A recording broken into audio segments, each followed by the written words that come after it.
It's quiet here. I like it.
Cassandra will be relieved.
yun rubbish where you're trying to convert me, are you?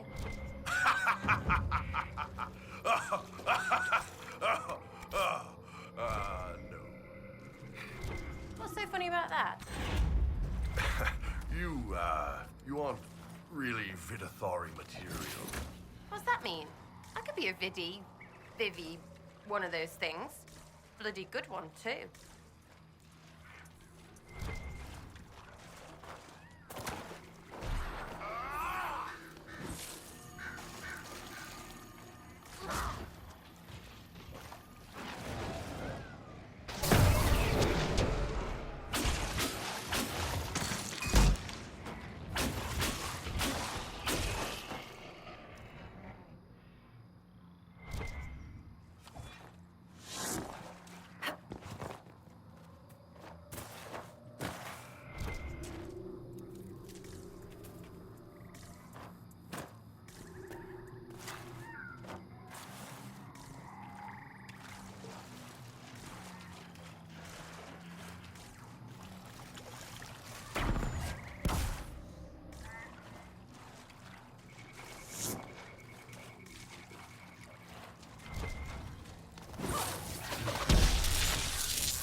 I believe I sense one of the artifacts of my people.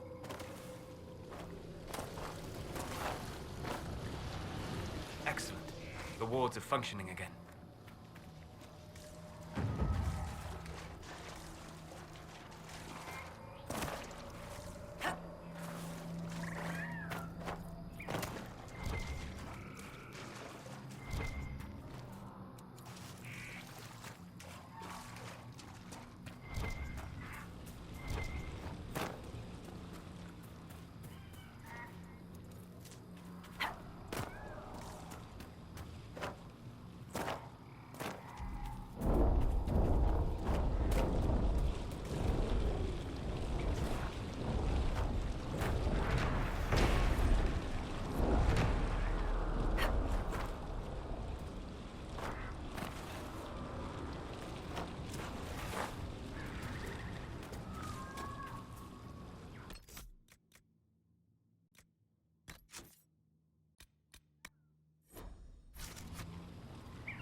Sarah, I had a thought.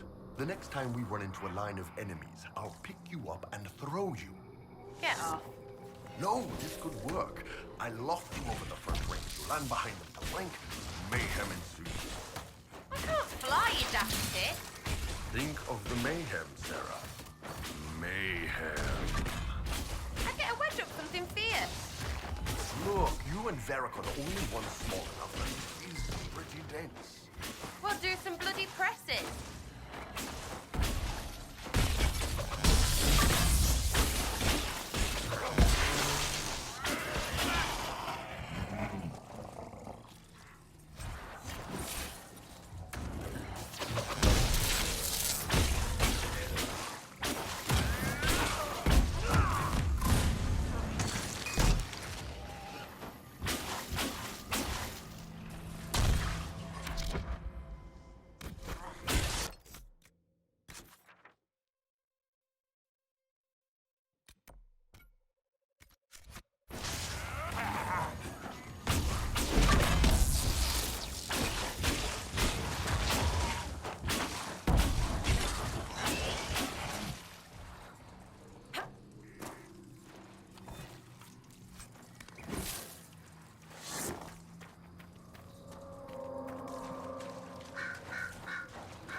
What can I do for you, Inquisitor? What are your thoughts on the... If there's anybody out there who hasn't joined the Inquisition, they're hiding under a rock. Did you want to take over for Eldon? I think we might be able to conquer it just by looking east. How do you think Josephine is handling the job of ambassador?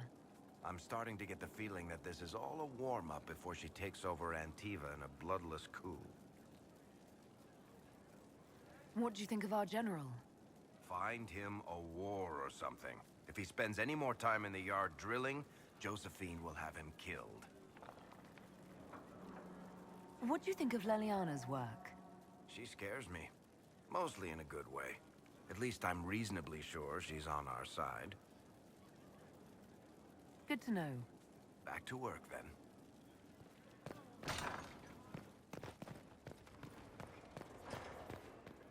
We must stop the Wardens from carrying out this insane plan, Inquisitor.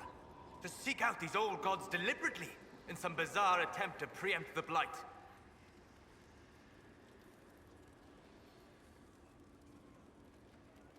And calling the army of demons. That's my favorite part. The demons are nothing. They're a tool. A tool that gives Corypheus an army. That's not the point. Even if they could succeed, the entire idea is wrong. The Blight is not something one smugly outsmarts. Forgive me. The entire idea is unnerving.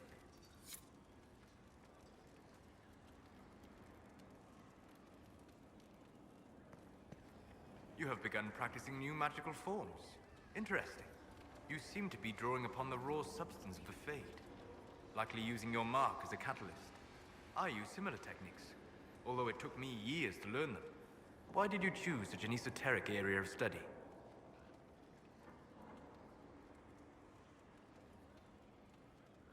I hoped that studying such magic would help me better understand the Fade. While our fight affords little time for formal study, the wise can better themselves even in the midst of battle. Perhaps especially then. I hope your new studies serve you well.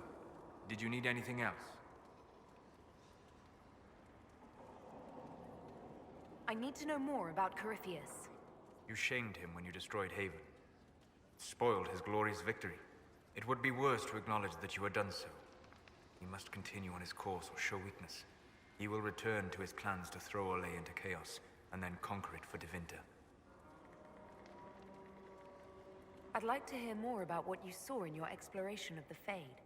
I would be happy to share it with you.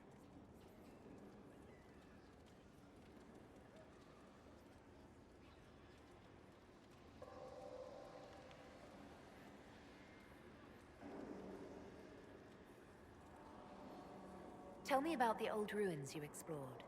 I found the ruin of Barandur, a lost Tevinter city buried deep beneath a dead and barren wasteland. Volcanic ash had sealed it tight.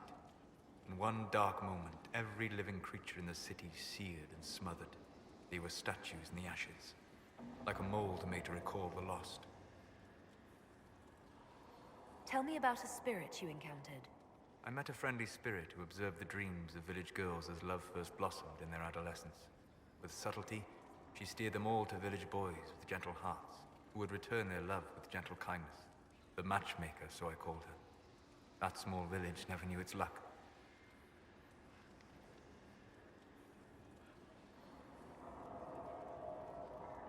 Tell me about the old memories you found in the Fade. I saw a savage human horde go marching toward the battlefront.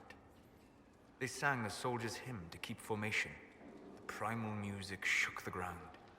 These savage, unwashed warriors carried harmonies no chantry choirs mastered. Though their cause was all but hopeless, they sang songs that made the spirits weep. We'll talk later. Goodbye.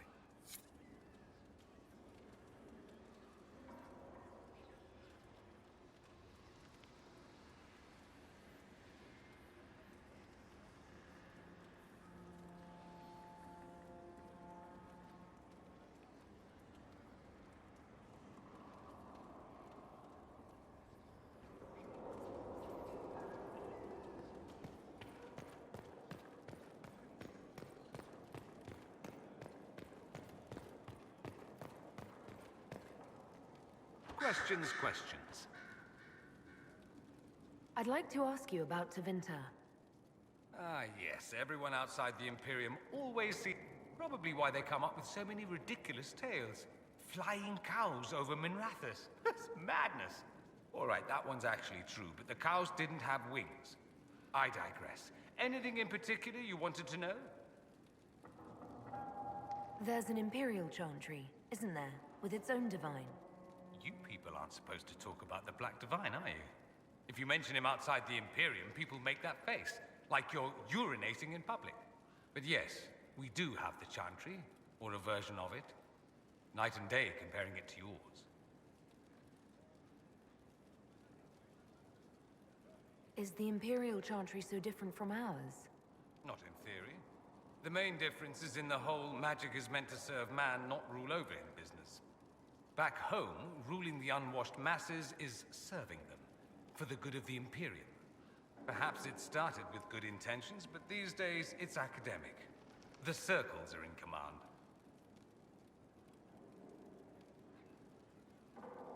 There are circles of magi in the Imperium. We don't have dismal little mage prisons, if that's what you mean. They're academies, prestigious ones. We have Templars as well, but they don't cancel spells or whatever your Templars do. They're soldiers. They don't use lyrium. Ha! As if there'd be any left for them. They watch for abuse of magic, yes, but only those who are weak or who fall out of favor get dealt with. Mostly they enforce the Magisterium's edicts. The Chantry smiles and nods from the sidelines. Do you really call him the Black Divine? We don't call him that, oh no. In the Imperium, he's the true Divine. The woman sitting on the Sunburst throne is some backwater pretender. It all stems from a disagreement over Andraste. Marvelous, isn't it? Why would they disagree over Andraste? It's not my field of expertise, but the Imperium believes Andraste was a mortal woman, a mage. Down south, they say, no, she's the bride of the Maker, ascended to his side, divine provenance, a blah blah blah. We feel better believing Andraste was one of us. Makes executing her less damning, you see. So we elected a man as divine, the South declared war, and we've been feuding cousins ever since. So, the Imperial Divine is always a man? All the better to distinguish him from that other one, yes. Don't think there aren't a number of female magisters who bristle at that. Why can't they be divine after all? Same reason you never see a man on the Sunburst throne. Because that's how it's always been done. Excellent reasoning. Do you consider yourself Andrastian? The big question. It might surprise you that I do consider myself Andrastian. I simply do not believe in the Chantry. It is a relic, whether back home or here in the south. Something from a bygone age desperately clinging to relevance. It's not an opinion that makes me popular.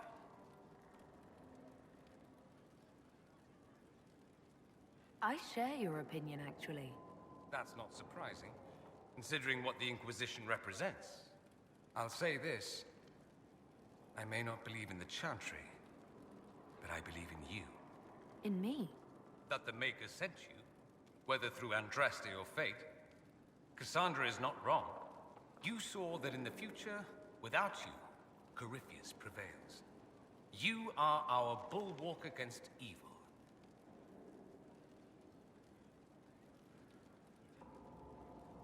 You don't seem like the religious sort, to be honest.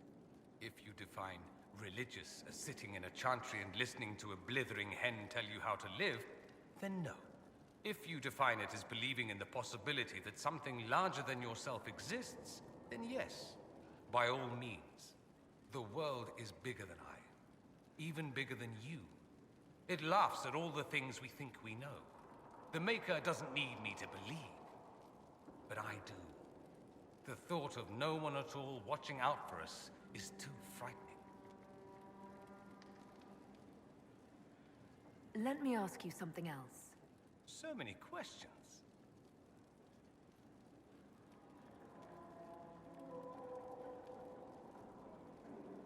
seems strange that an entire empire would be ruled by mages. Strange? Why are you less qualified to rule than some tart with a fancy crown? Actually, the fiction in the Imperium is that mages don't rule. The Magisterium rules. That magisters are all mages is considered a convenient technicality. I thought the Archon ruled over the Imperium. Well, yes. Technically, he can overrule laws passed by the Magisterium, but that never happens. Even so, he gets to appoint new magisters, which means all the families vie madly for his favor. Thus, the Archon gets invited to all the parties. The truest path to Tevinter influence, let me tell you.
What is the Magisterium, exactly?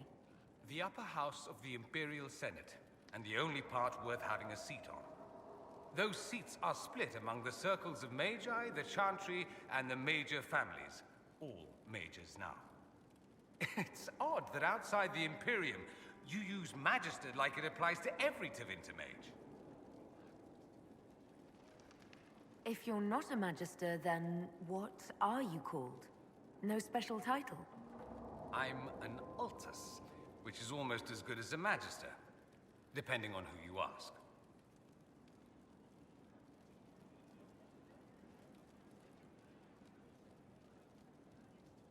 I've never heard of an Altus. Upper class. Those families who trace descent from the Dreamers, the first prophets of the old gods. If you're a mage and you're not Altus, then you're Laetan, lower class. If you're not a mage at all, you're Soperati. That's everyone else. We do love our fancy words.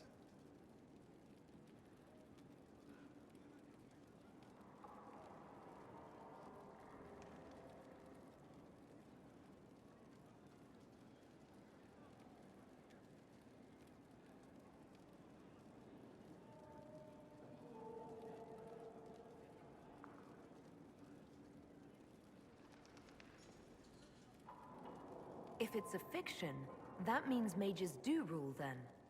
Yes and no. Let me put it this way. Mages do rule, but not all mages are equal. If you're not from the right family, chances are you don't rule anything. Maybe you're even a slave. The idea that anyone could be a mage, however, keeps the masses placated.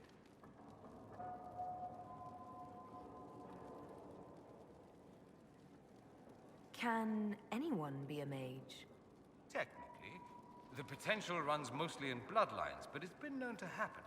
More importantly, commoners believe it can. Tevinter legend is chock full of mage heroes from humble origins. So they hold out hope. Someday my son or my son's son will be a mage. Someday. Poor sods don't realize that means he'll be a quaestor at the arse end of the 100 Pillars, at best. Being a quaestor isn't a good thing. I imagine the average non-mage likes to think so. Counting numbers and shuffling papers all day is better than many occupations after all. If you're a second-class citizen among a pack of piranha, however, your outlook changes. Of course. Just how often is blood magic used there? Oh, not at all. Not at all. That's what any Magister would tell you. They'd be convincingly offended by the notion, too. Of course, what people call blood magic here, and what we consider blood magic, are two different things. What's considered actual blood magic in Tevinter? Blood magic isn't inherently dangerous. Using your own blood or that of a willing participant, what's the harm? The problem is that what's permitted only gets you so much power. And what if you need more? You always need more. That's where we get into sacrifices and demon summoning. None of that is done. Not officially. Behind closed doors, it's a different story. Real blood magic can give you an edge, a leg up against your opponents. It's safe to assume that any mage of rank does it. The rest are quietly shut out of power, to put it bluntly.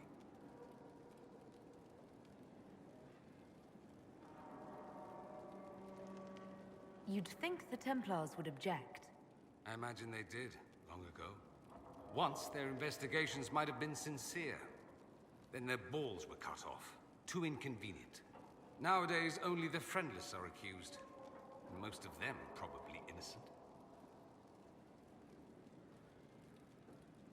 There must be some mages who oppose this. Of course. I do. And I'm not entirely alone. Occasionally, there'll be a Magister who makes noise, and then the reform talk begins. All very patriotic. Meanwhile, that Magister will be quietly shunned. Chances are, surprise, it's learned he was a Maleficar all along. Most learn to keep quiet. Me? I enjoy the allure of pariahhood. Anyone who talks about the Imperium mentions slavery. It's the center of the slave trade. Ah, that is true. And did you have slaves? Not personally, but my family does and treats them well. Honestly, I never thought much about it until I came south. Back home, it's how it is. Slaves are everywhere. You don't question it. I'm not even certain many slaves do. You think slaves like it that way? Don't be ridiculous. I didn't say they like it. It's all most of them know. In the south, you have alienages, slums, both human and elven. The desperate have no way out. Back home, a poor man can sell himself. As a slave, he could have a position of respect, comfort, and could even support a family. Some slaves are treated poorly, it's true. But do you honestly think inescapable poverty is better? At least they're free. They don't have slavery forced on them. You think people choose to be poor and depressed? I doubt it. I don't know what it's like to be a slave, true. I never thought about it until I saw how different it was here. But I suspect you don't know either. Nor should you believe that every tale of Tevinter excess is the norm.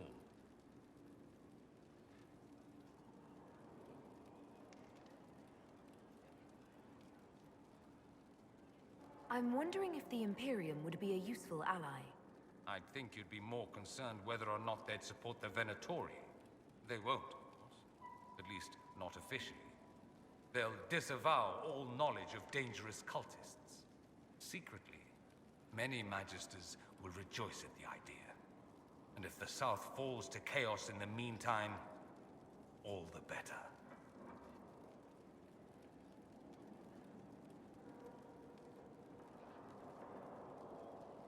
It would be in the Imperium's best interest to help. Surely it could use allies. I think the Imperium gave up on the idea of allies a long time ago. We've been fighting the Qunari for what? 200 years off and on? It's a point of pride that we go it alone. They'll sneer at the South behind their silk handkerchiefs and say, "You've had it easy for far too long." Let's not forget that the Inquisition seems to be an arm of the Orlesian Chantry. Anathema so far as they're concerned. We're not part of the Chantry. The Chantry opposed the Inquisition's formation. You think that matters? Don't be silly. The Herald of Andraste. Your very title smacks of the Southern Chantry. You may as well be a heathen. I think they're far more frightened what you'll do if you succeed. That's all I wanted to know. Fair enough. I should... As you wish.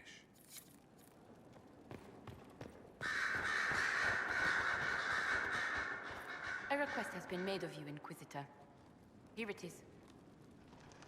As you were. Yes, Inquisitor.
right.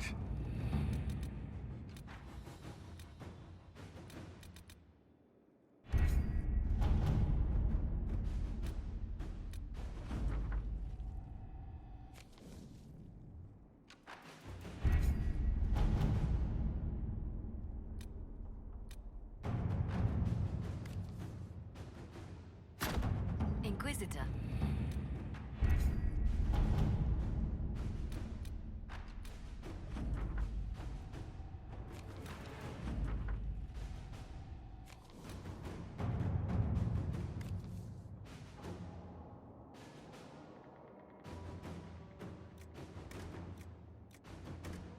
Someone's turning into a bit of a dragon hunter, I've heard.